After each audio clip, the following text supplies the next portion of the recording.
Welcome to the Depth Dive. It is Thursday, July 23, 2026, and the dust has just barely settled on the 2026 FIFA World Cup across North America. And honestly, I think it's safe to say we all need to take a collective breath Oh, absolutely. We really do. because we just witnessed one of the most absurd, logic-defying, record-shattering tournaments in the entire history of the sport. Yeah, I mean, it was just a month of pure, unadulterated football chaos. Yeah. And, it culminated in something that almost defies belief. That bronze medal match, I mean, France and England, a 4-6 final score in a World Cup game. Right, it doesn't even sound real. No, it sounds like a video game glitch, like someone turned the defending sliders all the way down. But standing at the absolute center of this entire chaotic spectacle, the eye of the hurricane, basically is a 27-year-old forward who has, for all intents and purposes, essentially completed the sport of football before his 30th birthday. Which is such a fascinating premise for us today, right? Yeah. Because, how do you evaluate a career that has already surpassed the historical benchmarks set by the absolute legends of the game, while the player in question is still squarely in his physical prime? Exactly. And that is exactly our mission today. We are taking a massive stack of sources. We've got match reports spanning a decade, deep biographical profiles from the BBC and Time magazine, raw interviews, historical statistical data to trace the chronological and, I think more importantly, the emotional journey of Kylian Mbappé. Yeah, the emotional side is key here. But, we have to make a promise right here at the top to you, the listener. This isn't just going to be like a recital of his goal-scoring statistics. If we just read you the numbers, we would completely miss the actual narrative. Oh, for sure. The numbers are staggering, obviously, but they're just the byproduct. The real story hidden in these sources is about the crushing weight of expectations. It's about the profound isolation that comes with being recognized as a global genius at, age 14? Right, which is just wild to think about. And above all, this is a masterclass in the sheer undeniable power of resilience. We're going to explore how a kid from the northeastern suburbs of Paris became the undisputed king of the world's biggest stage. Okay, let's unpack this. Because before the glitz of his current life in Madrid, before the overwhelming, honestly suffocating pressure of Paris Saint-Germain, before the World Cup trophies and the golden boots, we have to start where the identity of this phenomenon was actually forged. Right, the foundations. Exactly. We are heading to the northeastern suburbs of Paris. We are going to Bondy. Saint-Denis, to be exact. And the geographical and cultural context here it's paramount to understanding his psychological makeup. Kylian Mbappé Lawton was born on December 20th, 1998, which is just months after France won their first World Cup. Talk about timing. Right. Now, Bondy is a suburb that is deeply diverse. It's this working-class melting pot of cultures. And growing up there, those differences weren't just, present in the background. They were the very fabric of daily life. Yeah, there's a great interview we pulled from a French outlet, Click TV, where Mbappé talks specifically about this environment. He said, and I quote, "I grew up in Bondy with all kinds of people. There were all kinds of people, and we grew up together. We all had our differences, of course, but we accepted them. We liked it. We grew up like that." And that quote, it establishes a crucial baseline of adaptability. When a child grows up in an environment that is constantly exposing them to different cultures, different viewpoints, different ways of communicating, they develop a sort of psychological flexibility. Like a high emotional intelligence early on. Exactly. They learn how to read a room, how to integrate into new groups quickly, and how to just accept people as they are.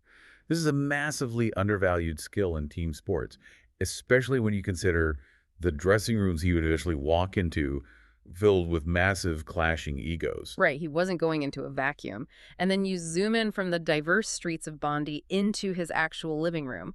You add the family dynamic into the setting, and you realize you are looking at a literal athletic dynasty in the making. It's incredible. It really is. His father, Wilfred, who is of Cameroonian origin, was a football coach and a sporting director at the local club, AS Bondy. And his mother, Faiza Lamari, of Algerian Kabyle origin, was a former professional handball player, which, by the way, is a notoriously brutal and physically demanding sport, and she is now his agent. It's basically the perfect storm of athletic pedagogy. You have the tactical and coaching mindset from the father, teaching, spatial awareness and technique, and then you have the lived experience of professional competitive sports from the mother. instilling discipline and mental toughness. Yeah, this wasn't a family that just casually enjoyed kicking a ball in the park on a Sunday afternoon. No, not at all. Sports were the family trade. The BBC Sport profile paints this unbelievable picture of his early childhood. At Rouge, the president of AS Bondy said, "You could say that Kylian was born here at this club. Like he wasn't just dropping by for an hour of No, practice." he practically lived there. The sources describe him as a toddler, literally a 2-year-old walking into the locker room with a ball under his arm and just sitting quietly in the corner listening to his dad's pre-match team talks. See, the concept of early immersion here is profound. Think about language acquisition. A child who grows up in a bilingual household doesn't have to sit down with a textbook and study the second language, right? They just absorb it organically. Just soak it in like a sponge. Exactly. They understand the syntax and the rhythm naturally without even thinking about it. For Mbappe, the tactical language of football, the intensity of a locker room, the emotional stakes of a team talk, the spatial awareness required on a pitch that was his first language. He didn't have to learn the culture of football. He was a native speaker. That's a perfect way to put it. Yeah. He held a massive cognitive advantage because he was growing up literally inside the nervous system of a football club. He absorbed the emotional cadence of the game at age 2. So by the time he was 7 or 8 and actually playing competitively, the high-pressure environment of a locker room, which intimidates most kids, was as comfortable to him as his own kitchen. And speaking of his house, apparently he used to turn the living room into a football pitch, just driving his parents completely crazy. I can only imagine the broken lamps. Right. But there's another element to his upbringing that I think is the true anchor here, and it comes back to his mother. Fliza had a very specific guiding philosophy that she drilled into him. She told Time magazine back in 2018, "Before being a great player, you have to be a great man." Which serves as a vital grounding mechanism. Yeah. When a child exhibits extraordinary, generational talent early on, the entire world, agents, scouts, media, even the local fans, they tend to treat them as a commodity. Like a product, yeah. Exactly. The child's identity becomes entirely wrapped up in what they can do with a football. If they play badly, they feel worthless. Fiza's philosophy was essentially a firewall against that psychological trap. Yeah. It established that his human value, his character, and his community ties were the primary metrics of success. The football was secondary. It makes me think about the environment he was raised in, and I actually want to push back on the typical sports narrative a bit here. Okay, let's hear it. Often we hear about these child prodigies, whether it's in tennis or gymnastics or football, and the environment is always described as a pressure cooker. You know, the cliche parents screaming from the sidelines, grueling 5 a.m. training sessions, this militaristic demand for perfection that eventually cracks the kid mentally. The whole tiger parent trope. Yes, exactly. But looking at the sources on Bondy, is it possible that this wasn't a pressure cooker at all? That is a very astute distinction to make. A pressure cooker works by applying intense external force and heat to quickly change the state of something. It is inherently artificial and stressful. Right. So I look at Bondy and I look at Fiza's philosophy, and it doesn't look like a pressure cooker. It looks more like a nurturing greenhouse. Or, to use a different analogy, he wasn't pushed into football. He was steeped in it like a tea bag. Oh, I like that. The diverse culture of the Benlus, the relentless work ethic of his parents, the locker room environment, it was all just warm water. He naturally absorbed the flavor of it without being crushed by the heat. I take that analogy a step further, actually. The water was warm, yes, but he was the one asking to be put in the cup. The motivation was largely internal, supported by an environment that just happened to normalize excellence. And you see the visual manifestation of that internal motivation in the famous story of his childhood bedroom. Oh man, the posters. If you're tuning in today and you think you were obsessed with a band or a sports team as a kid, you have absolutely nothing on young Kylian. Nothing at all. His bedroom walls in Bondy were completely plastered, ceiling to floor, with posters of Cristiano Ronaldo. Not just a handful. The entire room was a literal shrine to the Portuguese forward. But if we connect this to the bigger picture of his psychological development, it wasn't just passive fandom.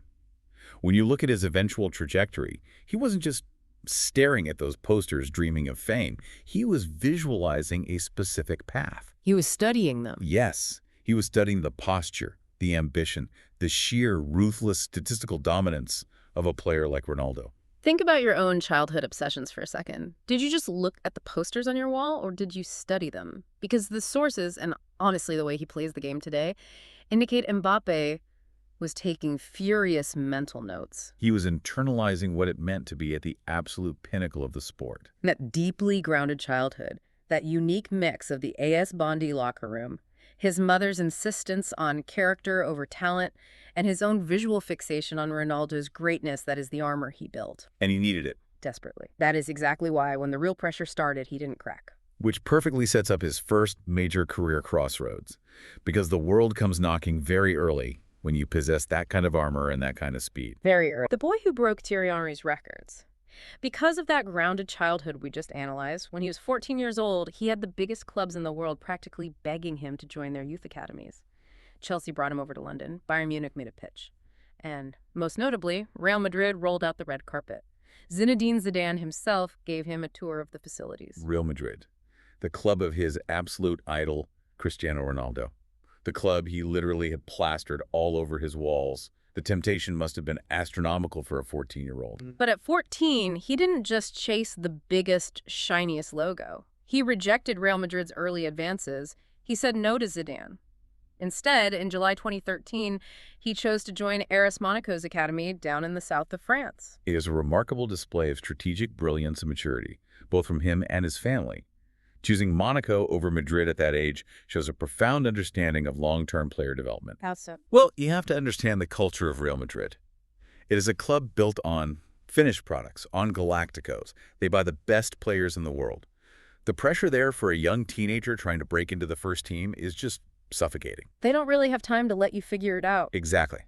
Monaco, on the other hand, is historically a developmental stepping stone. It's a quieter environment, a tax haven tucked away from the vicious Parisian and Madrilenian media glare. It is known for nurturing young talent, giving them actual playing time, and allowing them to make mistakes out of the spotlight. He chose the classroom over the red carpet. He chose the place where he could actually get minutes. And boy, did he accelerate through that classroom. The timeline in the sources is staggering. It's almost comical. It really is. In October 2015, Monaco's manager, Leonardo Jardim, brings him into the reserve team. He's supposed to be there for a while to develop his tactical understanding of the adult game. 3 weeks later, just 3 weeks. Right. His level of skill, his processing speed, his maturity is so undeniable that they are forced to promote him to the main squad. See, the jump from academy to reserves to the first team usually takes years of incremental physical and tactical adjustments. The adult game is faster, the defenders are stronger, the margins are razor thin. Yeah, you're playing against grown men. Right. To force a seasoned manager's hand in 3 weeks speaks to a player who is operating on an entirely different cognitive processing speed than his peers. He was solving footballing equations in his head faster than the veterans on the pitch. And then the history books just start getting rewritten. December 2nd, 2015, he makes his first team debut in League One against Tunyon. He is 16 years and 347 days old. In doing so, he breaks the record for Monaco's youngest ever first-team player, a record that had stood untouched since 1994. And we know whose record that was. A record held by none other than Thierry Henry. We really need to pause and explain the significance of this specific name he is erasing from the record books here. Thierry Henry is not just a former player. He is French football royalty. An absolute legend. He was the star of the 1998 World Cup winning team the year Mbappe was born, by the way. He is an Arsenal invincible, a total icon of the game, known for his blistering pace and elegant finishing. Breaking Henry's record wasn't just a neat statistical anomaly for the trivia buffs. It meant something more. Yes. In the context of French football, it was a seismic event. It was a literal, undeniable passing of the torch from one generation's defining forward to the next. And he wasn't done with Henry's legacy. 2 months later, February 20th, 2016, Mbappe scores his first goal for the first team. He becomes the youngest first-team goal scorer in Monaco's history, breaking another one of Thierry Henry's records. He is systematically dismantling the history of a club that is famous for producing greatness. And the executive level of the club recognized exactly what they had on their hands instantly. By March, they locked him down with his first professional contract. The vice president of Monaco at the time, Vadim Vasiliev, gave a really revealing interview to CNN where he said he knew incredibly early on that Mbappe was not just a good prospect, but a literal phenomenon. Here's where it gets really interesting, though, because it's one thing to break records as a teenager in domestic league games against, mid-table French teams. It's another thing entirely to take over the UEFA Champions League. The biggest club stage in the world. Let's look at the legendary 2016-2017 season. He doesn't just play well, he leads Monaco to the Ligue 1 title, shattering Paris Saint-Germain's domestic monopoly. And in the Champions League, he scores in both legs of a thrilling knockout tie against Pep Guardiola's Manchester City, and then scores a brace against Borussia Dortmund in the quarterfinals. That specific Champions League run was the moment the secret was out globally. Doing it against City and Dortmund proved his game translated to the highest, most complex tactical levels of European football. Because Guardiola's City is no joke. Exactly. His pace was terrifying, yes, but what truly separated him was his composure in front of goal. The way he could artificially slow his heart rate down in the penalty box, surrounded by elite defenders, during a high-stakes Champions League knockout game that is a psychological trait you cannot teach. I want to challenge the narrative surrounding that Monaco team just a little bit, though. Yeah. We look at this rapid rise, the stunning goals against City, the unexpected League One title.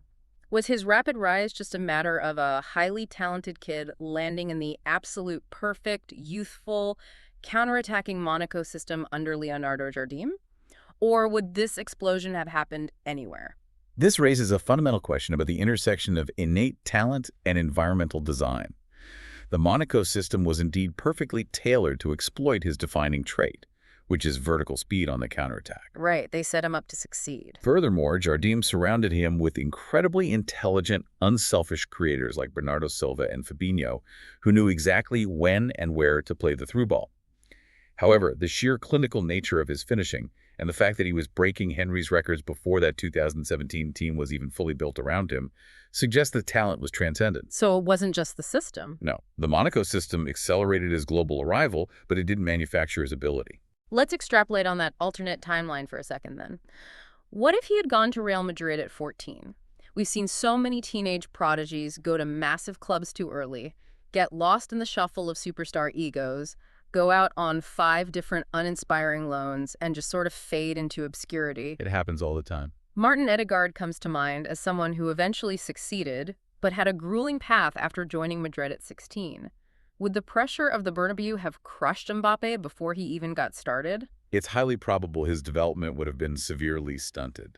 Madrid at that time was defined by the BBC trio Bale, Benzema, Cristiano. Oh, wow. Yeah. The margin for error for a 16-year-old trying to take minutes from those players would have been absolute zero. By choosing Monaco, he gave himself the grace to make mistakes, to learn the dark arts of professional defending, and to hone his trade out of the harshest spotlight, so that when he did finally step onto the biggest stage, he wasn't a fragile prospect. He was fully formed and ready to conquer it. And he didn't have to wait long for that biggest stage. Having proven he was a phenomenon in the relatively quiet luxury of the Principality of Monaco, he was ready for the roaring, blinding pressure of his hometown, Paris Saint-Germain called. The transition from Monaco to PSG in the summer of 2017 is a fascinating case study in modern football economics, politics, and ambition. The transfer fee was just staggering 180 million euros, making him the most expensive teenager in history. Wait, I want to clarify something from the sources here. It says the deal was initially structured as a loan to skirt financial fair play regulations. For anyone not deep into football finance, how does that work? Why a loan? Simply put, financial fair play, or FFP, are rules put in place by UEFA to prevent clubs from spending drastically more money than they earn, which could theoretically bankrupt them. Now, PSG had just spent a world record 222 million euros on Neymar a few weeks prior. Which broke the market entirely.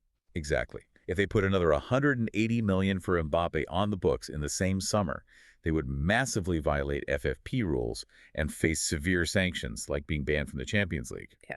So they structured it as a one-year loan with an absolute obligation to buy him the following summer, effectively kicking the financial can down the road to the next accounting year. 180 million euro teenager. Just let the weight of that number sink in for a second. The pressure attached to that price tag is enough to sink most tenured veterans.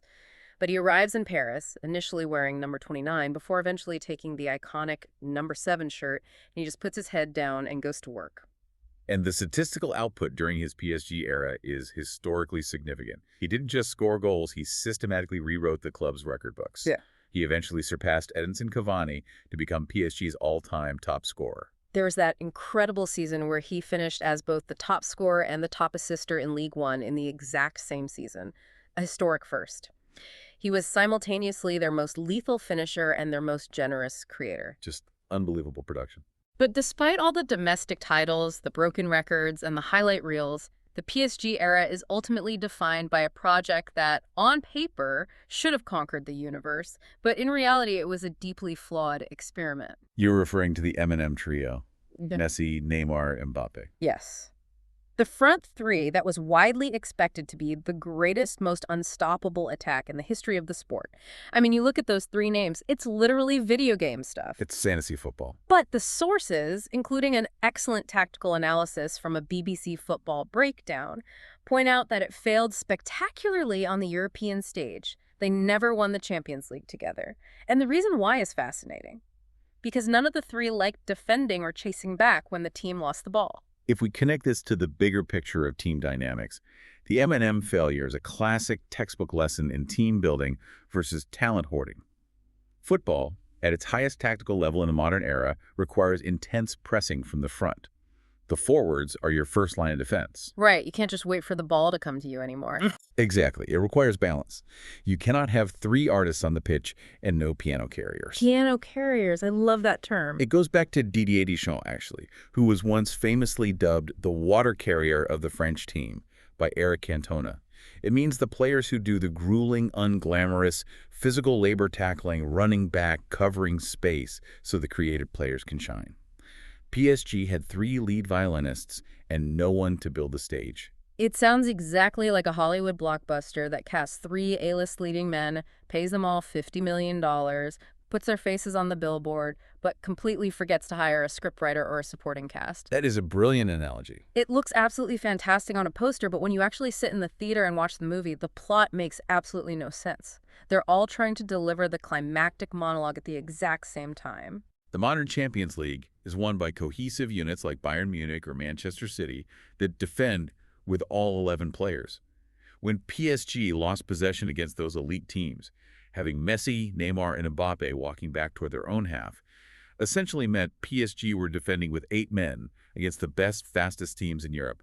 It was structurally unsustainable. If you're listening to this, you can probably relate to this in your own professional life. Just because you put the three smartest, highest paid people in a boardroom doesn't mean the project is going to succeed if their working styles clash, or if no one is willing to do the unglamorous groundwork of organizing the spreadsheets.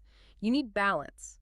And what is genuinely fascinating here is how the internal power dynamic shifted during this period of tactical imbalance.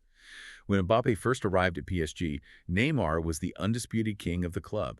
He was the record-breaking transfer from Barcelona meant to bring them European glory. The golden boy. But as time went on, and especially as Messi arrived and visibly struggled to find his exact place and motivation in the Parisian system, it was Mbappe whose production was the most reliable, the most devastating. The BBC source notes how the narrative shifted. Goodbye, Neymar. Hello, Kylian. He evolved from the young, exciting sidekick into the undeniable gravitational center of the entire organization. Which culminated in the massive 2022 saga.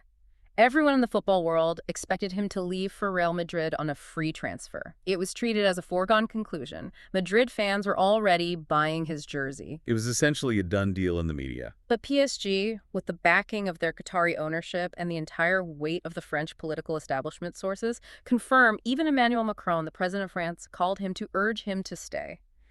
They pulled off the unthinkable and convinced him to sign an extension.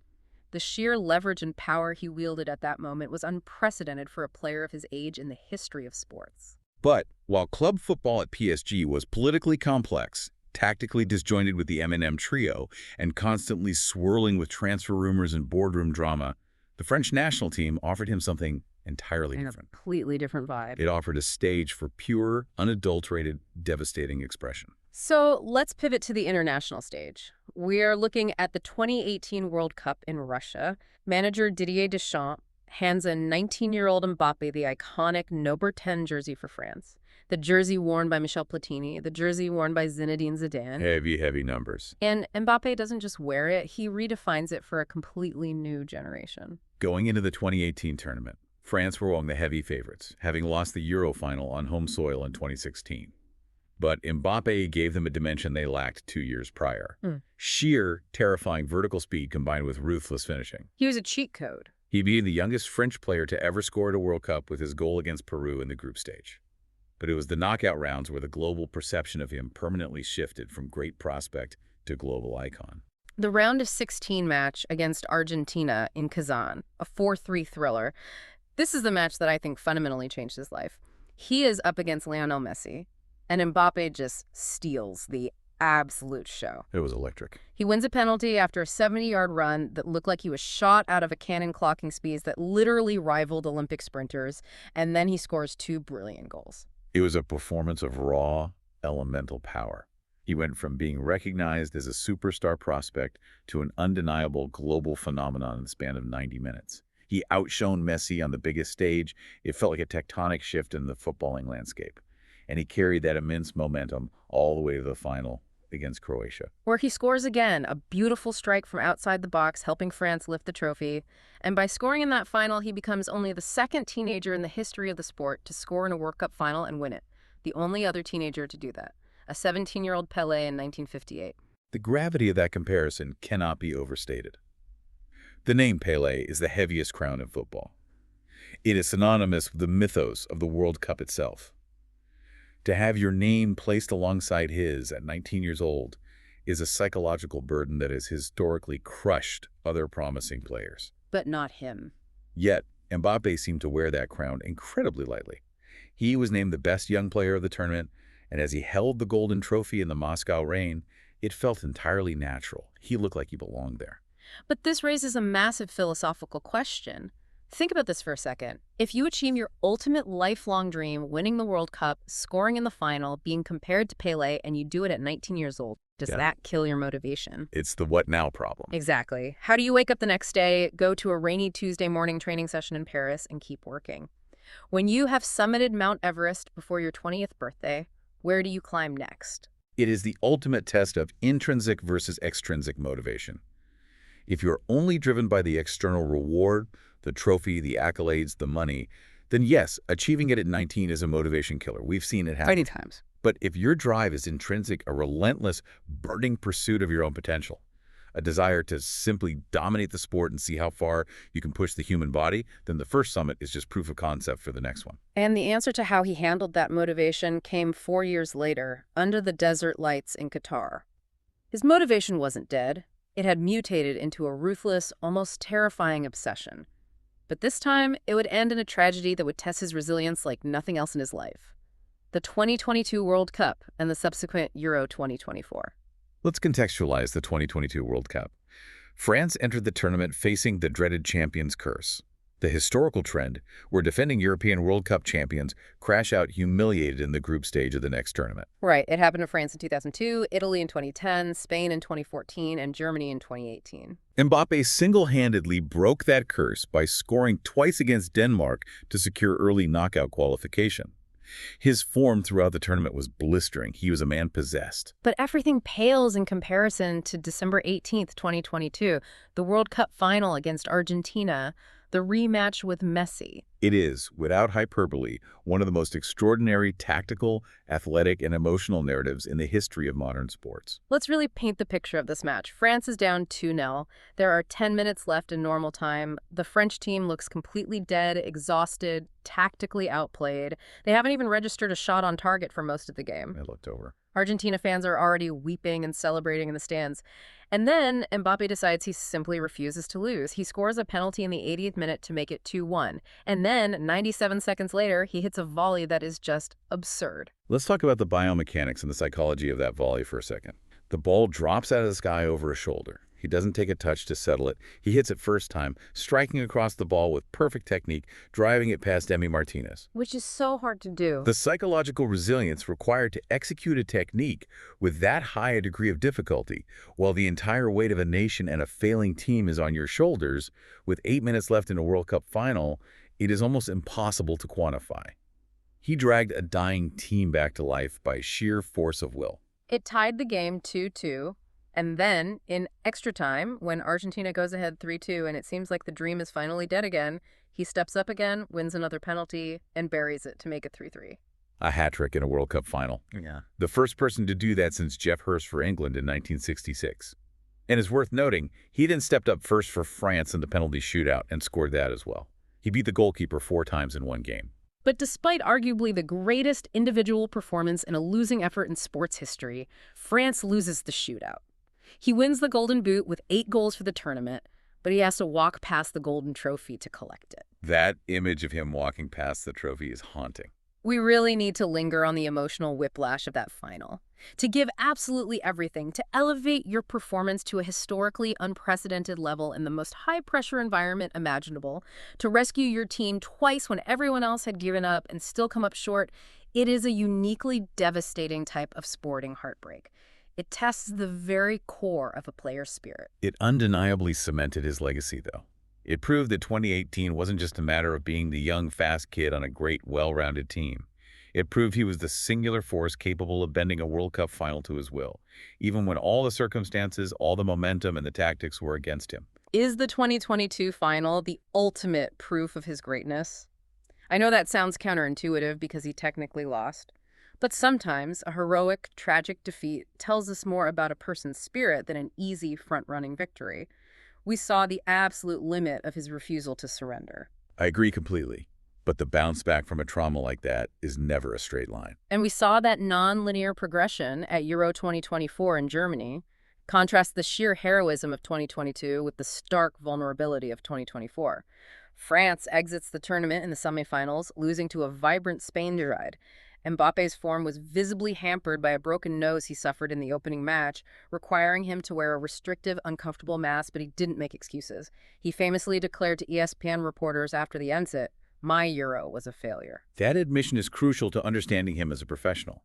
Admitting failure so bluntly, on camera, shows immense self-awareness and personal accountability. He doesn't hide behind the broken nose. He doesn't point fingers at the tactics or his teammates. He owns it. He sets a standard for himself that is incredibly high, and when he doesn't meet it, he names it.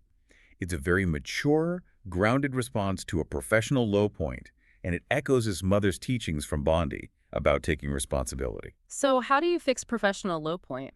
You finally pull the trigger on the dream you've had since you were looking at posters in your bedroom. Bouncing back meant closing the chapter on Paris. The hometown hero narrative had run its course, the Eminem project was dead, and it was time to answer the call of the Bernabeu. He officially joins Real Madrid, taking the prestigious number 10 shirt. And the raw numbers he puts up upon arriving in Spain are just staggering. He wins the European Golden Shoe in his debut season. By the end of the 2025-2026 season, he is the top scorer in both La Liga and the Champions League. And in November 2025, according to sources like Tribuna and BBC Sport, he passes 400 career goals. He hits the 400-goal milestone at just 26 years old. Let's contextualize that. Hitting 400 goals at 26 places him on a statistical trajectory that challenges the absolute greatest goal scorers in the history of the sport, including Messi, Ronaldo, and Pelé. The physical consistency required to reach that number at that age, avoiding major injuries across 3 different clubs and the international stage, is phenomenal. But here's where the narrative of modern sports becomes incredibly complex. You would think, with the golden shoes, the 400 goals, playing for his dream club, everything would be perfect. A fairy tale. You would think so, yeah. But the sources point to immense modern challenges. Despite the numbers, there are periods of what the Spanish media loudly calls dwindling form. And then there is the mysterious controversy with the French national team that occurred before the 2026 World Cup. A massive call-up snub by the French national coach that sparks intense media scrutiny and rumor-mongering. The quote from 442 regarding that snub is very revealing. The coach said, "I chose not to call him up. I can't tell you why. I'm not allowed. I'm sorry. I've always given my all." Now, without taking sides on the internal politics of the French Football Federation here, this situation highlights the deep paradox of modern athletic greatness.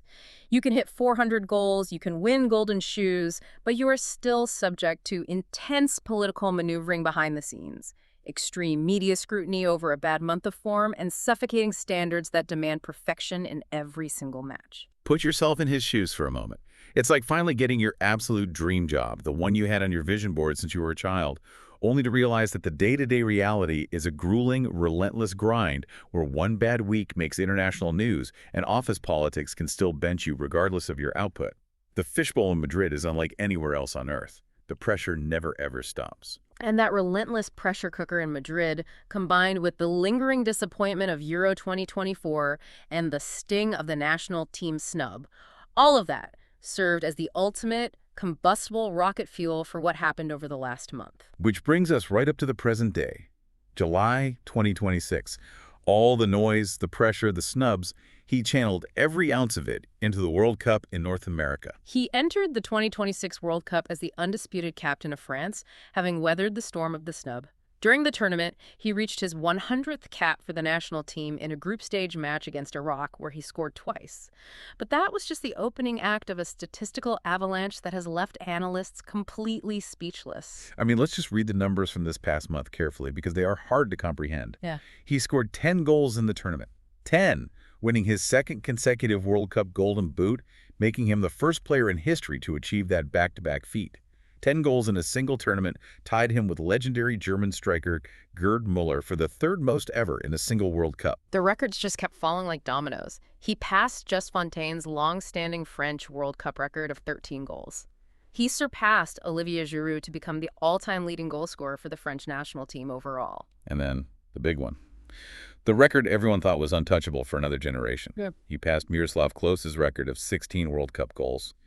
Kylian Mbappé ended the 2026 World Cup with a staggering 22 career World Cup goals. 22. He surpassed Messi, he surpassed Ronaldo, he surpassed Pelé, he surpassed Klose. 22 goals.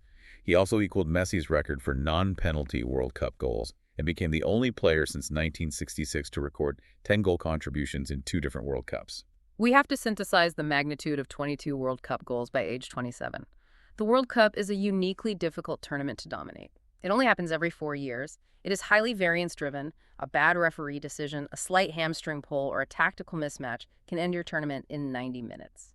To be this historically dominant consistently across 3 separate tournaments is entirely unprecedented in the history of the sport. But there is a bittersweet end to this incredible run, which perfectly encapsulates the cruel team nature of football. France lost to Spain again in the semifinals. And then they play that wild, chaotic bronze medal match against England.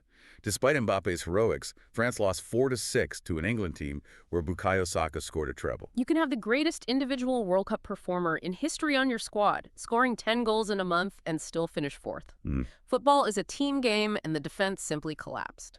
So what did this all mean? I want to pose a massive question here.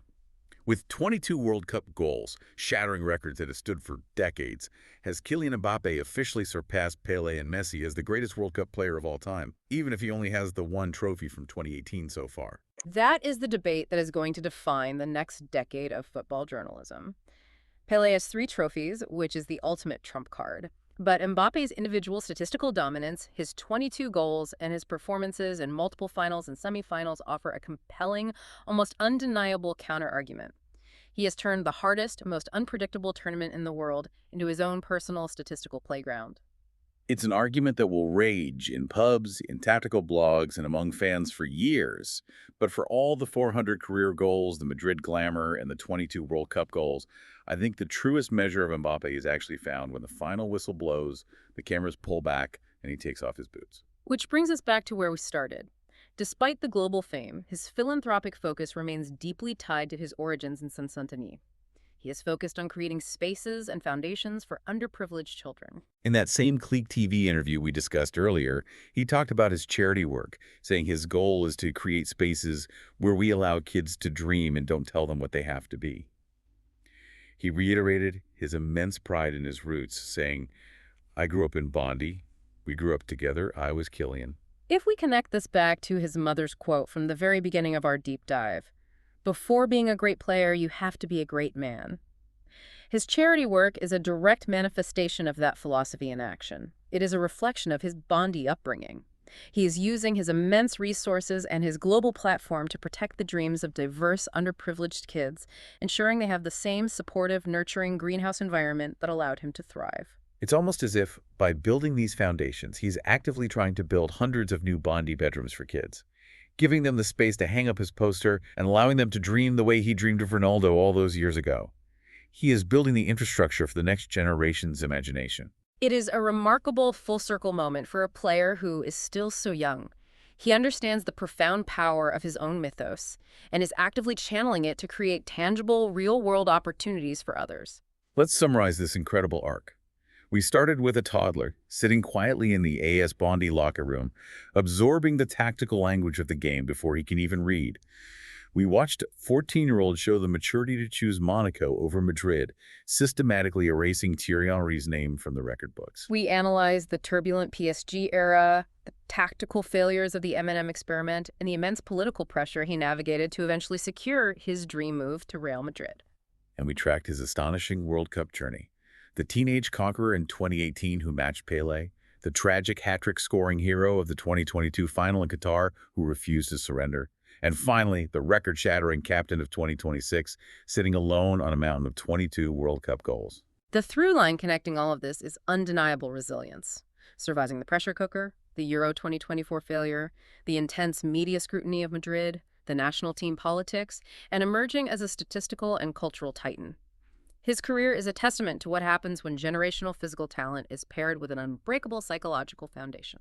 Which leaves us with a final provocative thought. As of today, July 23, 2026, Kylian Mbappé is only 27 years old. Barring injury, he realistically has 2 more World Cups ahead of him. When you have broken every major record, when you have scored over 400 goals, when you have essentially completed the sport of football before your 30th birthday, what do you do for your second act? How do you find the hunger to wake up tomorrow and keep playing? Is it about the pursuit of absolute perfection, or is it about cementing a legacy that can literally never be touched by human hands again? It is a question only he can answer in the years to come. Thank you for joining us for this deep dive into the incredible source materials surrounding the career of Kylian Mbappé. We encourage you to reflect on your own journey. When you reach your own finish lines, when you achieve what you set out to do, what drives you to keep pushing. Until next time, keep digging deeper.